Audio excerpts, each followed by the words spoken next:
Welcome, exclusive reviewers. My name is Eric. And I'm David, the Speed Force guy. And by now you're probably wondering whether Star Wars Rebels is any good. Well, so were we. We reviewed it, we watched it, now we're going to tell you what we think. That's right. This is the next saga from the Star Wars animated Clone Wars. Clone Wars. Yeah. So takes place 5 years before Episode 4. So you're going to start seeing a little bit more of Episode 4 in this series. The difference between the Clone Wars, which was more of Episode 1. It's actually Episode 2 through 3. Yeah. That's where that was filling in. Yeah. And it's an interesting time period because it has not been covered before unless you read Expanded Universe or some of the games mention it. But we're definitely going to see what happens between Episode 3, Revenge of the Sith, and Episode 4, A New Hope. And it's something we've wanted to see for a long time. So let's get into it. Star Wars Rebels has an interesting cast. It's kind of been seen before, but they're doing it quite good. David, go ahead, break down the first character. Okay, the first character we're gonna start off with is the leader of the crew. His name's Kanan Jarrus. If I'm mispronouncing it, I'm sorry, but he's the captain, so-called captain of this crew, and he's a really interesting guy. You know, at first you don't know, obviously, his backstory, but at the second half of the first episode, you realize that he's a Jedi. He's he went. And that is not a spoiler because you see him holding a lightsaber in the picture of the posters. Yeah. So, he's a Jedi in hiding, sort of, right? Hiding, but he's like how do we say, like well, they call him the Cowboy Jedi. He's a little bit of a cowboy, but he's calm and he thinks things through. Yeah. He's not your typical Star Lord, but you definitely see the Jedi training and the Jedi aspects and the way he is.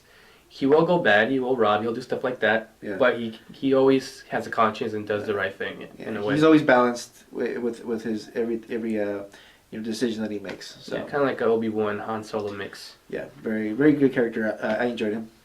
The next one is kind of like the more Disney influence. Ezra, he kind of looks like Aladdin from Aladdin show and movies. Got the long hair, the nose, and his backstory. A thief from the streets, no parents. Yeah. They call him a street rat at one point, which I think is pretty much the only negative part of the show. That little reference and how they introduced him. I'm sure he'll develop and he'll change as the show goes on, but I mean, it's only expected that Disney would sprinkle some of their magic. Disney magic into the show. So it wasn't that bad, but it was noticeable. Yeah. The next one is the pilot. Her name is Hera Syndulla. She's an interesting character as well. I did enjoy the way she was portrayed. She kind of keeps everyone in line. She's like the mother figure.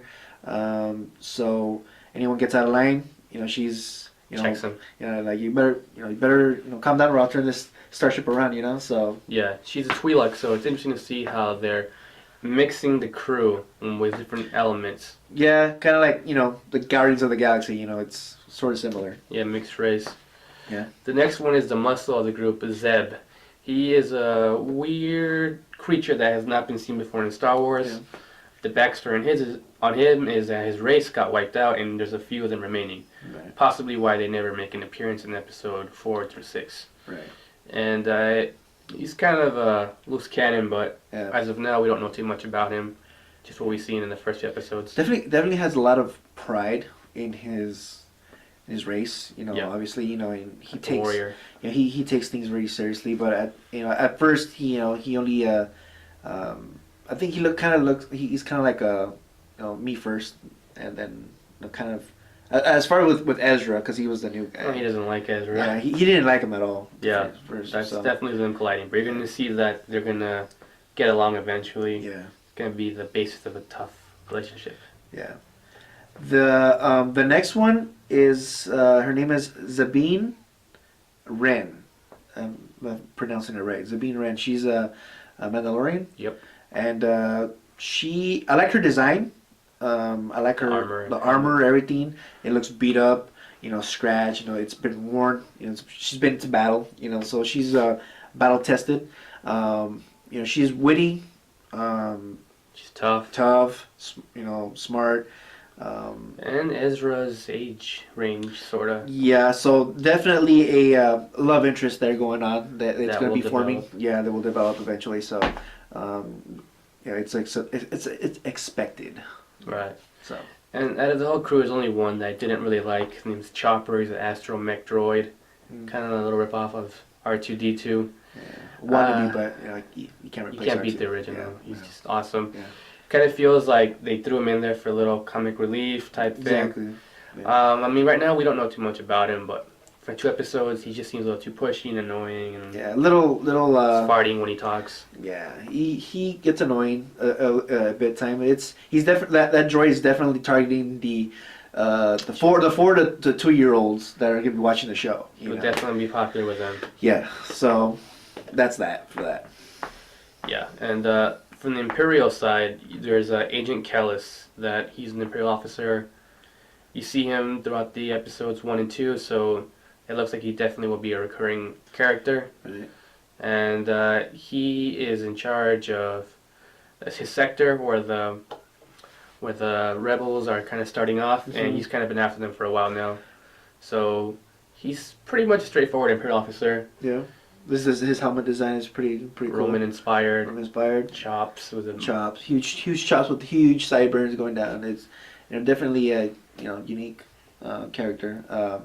And he's a really good hand to hand combat. Smart. He's not your typical stormtrooper. No, he's not. Now, so So there's that, and they did bring reference to a group called the Inquisitors that we don't know much about yet, but rumor is they're going to be in episode 7. So moving on from the characters, we gotta talk about some other stuff. For example, the storyline here, like we mentioned, takes place between episode 3 and 4, which is a great gap in the Star Wars history, because everyone knows A New Hope, everyone knows Revenge of the Sith. yeah. In between, no one knows much Nothing. about it, so we're definitely all interested to see what's going on. Yeah, that's right. The good thing about this show is that you're gonna get a lot of references to the old Star Wars films. Sound effects. The little Easter eggs that they have. So it definitely gives you a little, brings you back to the original Star Wars movies and a nice homage to them. Very episode 4 influenced. Yeah. And the good thing about this is when Disney took over LucasArts, they caught some of the writers and art workers and creators and stuff and brought them over to work on this series, Star Wars Rebels. And the good thing is they kept everything canon.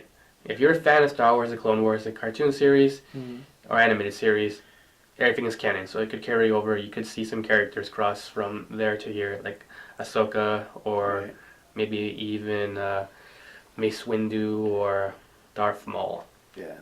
Boba.